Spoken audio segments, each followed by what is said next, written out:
এখন যত সকাল সকালই উঠি না কেন ঘরের কাজ যেন শেষই হয় না। তো হ্যালো, গুড মর্নিং সবাইকে। আমি রূপা, আরেকটা নতুন ব্লগে তোমাদের সবাইকে স্বাগতম। এই যে সকালবেলা উঠে গেছি, উঠে সমস্ত কাজকর্ম সেরে এখন এই বিছনা গোছাতে চলে এসেছিলাম। আজ ভাবলাম এই বেড কভারটা আর বালিশের কভারগুলো সব আজকে কেচে দেবো, এই জন্যই বালিশের কভারগুলো তো খুলে নিলাম, এরপরে বেড কভারটাও তুলে নেব। আজ কিন্তু একটা নতুন চাদর পাতবো, যেটা আমি কিন্তু অনলাইন থেকে নিয়েছিলাম। আর এত সুন্দর না চাদরটা, দেখলে তোমাদেরও হয়তো পছন্দ হবে। তো সেই চাদরটাই আজকে এনে পেতে দিচ্ছি। আর এত ভালো লেগেছিল আমার চাদরটা। সকালে তো সব রকম কাজকর্ম করে ফেলেছিলাম, তারপর খালি এই বিছনা গোছানোটা বাকি ছিল। আর এই পাশের যে ঝাড়ঝুড়গুলো সেগুলো কিন্তু ওপরের ঘরে আমি পরেই করি। এখন যখন বেড কভারটা পাচ্ছিলাম দেখলাম লম্বাই তো অনেকটাই বড় আছে, কিন্তু চওড়ার দিকে অনেকটা ছোট, তাই জন্য ভালো করে কিন্তু চারপাশে হয়েছিল বটে, কিন্তু চওড়ার দিকটা একটু খাটো হয়ে গেছিলো। যাক, এই যে বেড কভারটা আমি পেতেছি তাতে কিন্তু আমার বেডটা কিন্তু খুব সুন্দর লাগছে। সত্যিই সুন্দর বেড কভারটা ছিল, আর পিওর সুতি, জানো তো, খুব সুন্দর। আর বালিশের কভারগুলো এত সুন্দর ছিল, তবে এর ফেসারিটি ছিল এই যে হরিণের যে ছবিগুলো ছিল সেটাই। আর এই হরিণের ছবিগুলো দেখেই কিন্তু আমি এই বেড কভারটাকে চয়েস করেছিলাম। অনলাইনে ভেবেছিলাম যে কি আসবে না আসবে, দেখলাম যে ঠিকই এসছে, আর এত সুন্দর লাগছিল আমাকে। তোমরা কিন্তু অবশ্যই কমেন্টস করে জানিও যে বেড কভারটা কেমন হয়েছে আমার। বেড কভারটা তো পেতে দিয়েছি, কিন্তু এদিকে একটু খালি খালি লাগছে। কিসের খালি খালি সেটা তোমাদের সাথে এখন বলছি। এই যে আমার এখানে একটা টেডি থাকতো, টেডিটা কিন্তু এই কেনার পর থেকেই কিন্তু প্লাস্টিকে মোড়ানো আলমারির মধ্যেই ছিল। যবে থেকে আমাদের নতুন ঘর হয়েছে আর এই খাটটা পেতেছি, তবে থেকে কিন্তু টেডিটাকে নিয়ে এসেছি আর এই খাটেই রাখি। তবে আমার মনে হয় আরও কটা টেডি যদি খাটের মধ্যে রাখতে পারতাম বেশ সুন্দর দেখাতো, জানো তো। তবে খাটের শোভাটা কিন্তু পুরোটাই বৃদ্ধি পায় এই টেডি থাকলে। আর বেড কভারের যে চাদরটা, মানে বেড কভারটা যে পাতবো সেটাও যদি সুন্দর হয় তবে খাটটা কিন্তু আরও সুন্দর লাগে। এদিকে সোফাটাকেও একটু গুছিয়ে নিলাম। জামা কাপড়গুলো যা বাইরে ছিল সেগুলো সব ওয়ার্ডরোবে ঢুকিয়ে নেবো। সোফাটাকেও গুছিয়ে নিলাম। তবে যা এখন গরম পড়েছে, ঘর গোছানো বেশ টাফ হয়ে গেছে। আর ঘরটার গুছিয়ে তো তারপরে রান্নার দিকে যেতে হবে, সেটা কিন্তু আরও টাফ। ঘেমে তো জল হয়ে যেতেই হয়। আর এদিকে ওয়ার্ডরোবে জামা কাপড়গুলো রেখে দিলাম। আজ কিন্তু একটু তাড়াতাড়িই করছিলাম। আসলে আজ কিন্তু বিকালে একটু বেরোবো বলতে আজ আমার মেজো ননদের বরকে দেখতে যাব। আসলে হট করে ফোন এসছে, তার নাকি অনেক শরীর খারাপ, এই জন্য আজ বিকেলেই যাব। এদিকে কিন্তু ঘর গোছানো হয়ে গেল। এরপরে আমি রান্নাটা বসাবো। আজ যে কী রান্না করব সেটা তোমাদের সাথে শেয়ার করা হবে না মনে হচ্ছে। তাড়াতাড়ি কিন্তু ঘরের কাজকর্মগুলো করে নিয়েছিলাম। এরপরে ঘরে না লাইটটাকে অফ করে দিই, যাতে ঘরটা একটু ঠান্ডা থাকে। উপরের ঘর কিন্তু সবসময়ই গরম থাকে, আর এই জন্য লাইটটা অফ করা থাকলে একটু কিন্তু ঠান্ডা থাকে। ফ্রিজ থেকে না দুটো আম বের করে নিয়েছিলাম। আম দুটো আজকে ভাবলাম সকালবেলা খাবো, তাই একটু আগেই বের করে তুলাম। তবে ফ্রিজের আম খেতে এত ভালো লাগে না, বেশ ঠান্ডা ঠান্ডা খুব ভালো লাগে। আর লিচু আনলেও আমি সবসময় ফ্রিজেও থুয়ে দিই, সেটা কিন্তু খেতে আরও ভালো লাগে। ভাতটা তো হয়ে গেছে, ভাতটাকে এবার ওপর থেকে নিচে নামিয়ে নিয়ে গেলাম। আসলে ওপরে থাকলে তেমনি গরম হয়ে যায়। আজ কিন্তু রান্না করেছিলাম দেখো আলুর চোখা, পটল ভাজা, এদিকে কচুরলতি, আমড়া দিয়ে ডাল আর পাবদা মাছ। তারপরে তো খেতেও বসে গেছিলাম। তবে আজ কিন্তু আলুর চোখা হয়েছে বলে আমার কিন্তু খুব ভালো খাবার হয়েছে। আলুর চোখা দিয়ে না আমি খাওয়াটা খুব ভালো খাই। ছোটোবেলা থেকে নিয়ে আলুর চোখা মা যখন দিত আমি একটু বেশি পরিমাণেই নিতাম। আজও কিন্তু বেশি পরিমাণে নিয়েছিলাম। সাথে এই যে লাল লাল করে পটল ভেজেছি, আর কচুরলতিটাও বেশ ভালো হয়েছিল। খাওয়া দাওয়া শেষ করে এখন ছেলের দিকে চলে আসবো। ছেলেকে কিন্তু ছেলের খাবারটা দিয়েই যেতে হবে। আসলে ছেলেকে তো নিয়ে বেরোবো না। এদিকে দেখি কুরিয়ার বয় আরও একটা কুর্তি দিয়ে গেছে। আসলে 6-7টা কুর্তি অর্ডার করেছিলাম, সেখানে কিন্তু প্রতিদিনে একটা করে কুর্তি আসছে। আর যখন খেয়ে দিয়ে শুতে যাব ঠিক সেই মুহূর্তেই কিন্তু কুর্তিগুলো আসে।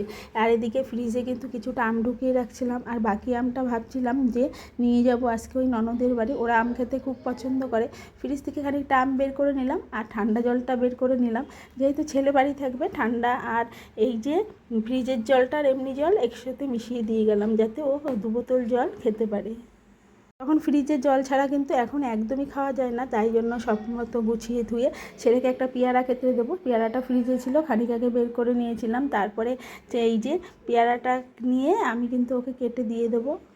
জানো তো, একটা পেয়ারা তো আগে বের করেছিলাম, আরেকটা পেয়ারা বের করতে ভুলে গেছিলাম, সেটাও এখন বের করে নিলাম। এখন সব পেয়ারা কেটে একটু বিট লবণ মাখিয়ে ছেলেকে দিয়ে দিলাম। ছেলে কিন্তু এটা খাবে, আর আমি আর আমার বর মিলে কিন্তু যাব। ডিসিশান করেছিলাম ট্রেনেই যাব, তারপর ভাবলাম না, ট্রেনে আর যাব না। এদিকে আমি রেডি হয়ে নিলাম, স্কুটি করেই যাব।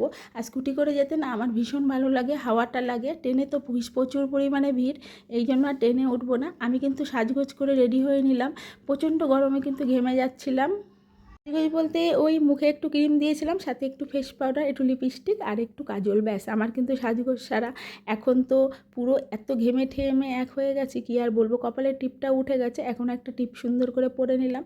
আর তারপরে আমগুলোকেও প্লাস্টিকে ভরে নেবো, তারপর তো বেরোবো। তবে আমার না খুব ভালো লাগছে যে বরের সাথে অনেক দিন পর আবার একটু দূরে যাব। আসলে আমার ননদের বাড়ি সেই কল্যাণীতে, আর এখানে হচ্ছে এই পায়রাডাঙ্গা থেকে কল্যাণীর দূরত্ব কিন্তু বেশ অনেকটা। পুরোটাই কিন্তু মানে স্কুটি করে যাব, আর এত হাওয়া লাগবে, খুব ভালো লাগছে, ভেবেই যেন খুব ভালো লাগছে। এখন তো আমি রেডি হয়ে নিচ্ছিলাম, এদিকে ছেলেও বায়না করছিল, তবে ছেলেকে নিয়ে স্কুটি করে যাওয়া অত দূরে সম্ভব না। তাই জন্য ছেলেকে একটুখানি বলেছিলাম তুমি থাকো, আমরা কিন্তু অনেক তাড়াতাড়ি চলে আসবো। ছেলে তো ঠাম্মির সাথেই থাকবে, কোনো চিন্তা নেই। আর এদিকে আমগুলোকেও কিন্তু প্যাকেটে ভরে নেব। আমরা কিন্তু এখন রেডি হয়ে গেছি, এখন কিন্তু বেরোবো। প্রচণ্ড গরম লাগছিল বলে বারে বারে স্ট্যান্ড ফাঁকার নিচে কিন্তু বসছিলাম।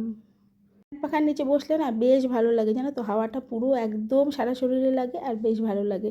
ওখানেই বসে বসে একটু মাথাটা আশ্রে নিলাম। এদিকে আমার বরমশাই কিন্তু এখনও স্নান করতেও যায়নি, আর আমাদের কিন্তু রেডি। এখন এখন আমটাকে পুরো ভরে নেব। আর এই আম ভরতে ভরতে ভাবছিলাম, এখন যা আমের অবস্থা, খুব দাম কমে গেছে জানো তো আমের। এখন আমাদের এখানে তো অনেক দাম কম, তবে হিমসাগর আমটা খেতে আমিও বেশ ভালোবাসি, আমার বড় বেশ ভালোবাসে। আজ কিন্তু অনেক আম কিনেছিল, খানিকটা আম নিয়ে আজ ননদের বাড়ি যাচ্ছি। এখন তো রেডি হয়ে গেছি, বেরিয়েও গেল।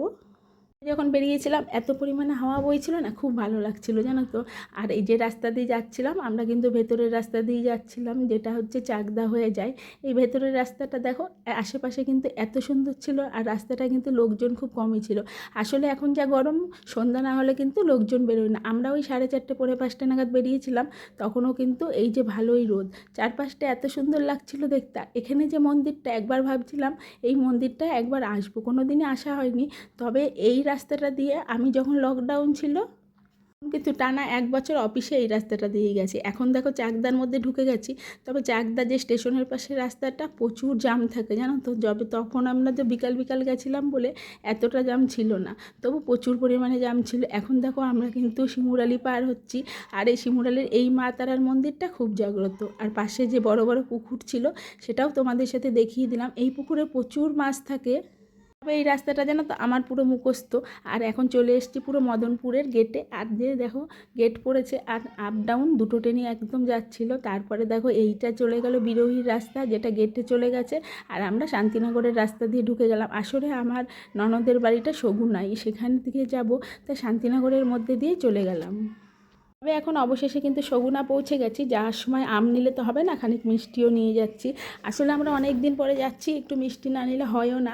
অসুস্থ রোগীকে দেখতে যাচ্ছিলাম, কিন্তু সে যে কী খায় সেটাই কিন্তু এখনও জানি না। অবশেষে কিন্তু ননদের বাড়ি পৌঁছে গেলাম। এখন ঘরে ঢুকেই দেখতে গেলাম জামাইবাবু তো শুয়ে রয়েছে, ওনার শরীরটা বেশ অসুস্থ, কোমরে ব্যথা, সিদ্ধারা দিয়ে পুরো ব্যথা। আর ডাক্তার কিন্তু রেস্ট নিতে বলেছে। এদিকে মেজো ননদ আমাদের জন্য দেখো আম কেটে ফেলেছে। হিমসাগর আমি কেটেছিল, ওনার যে ফ্রিজ থেকে বের করে আমগুলো কেটেছিল।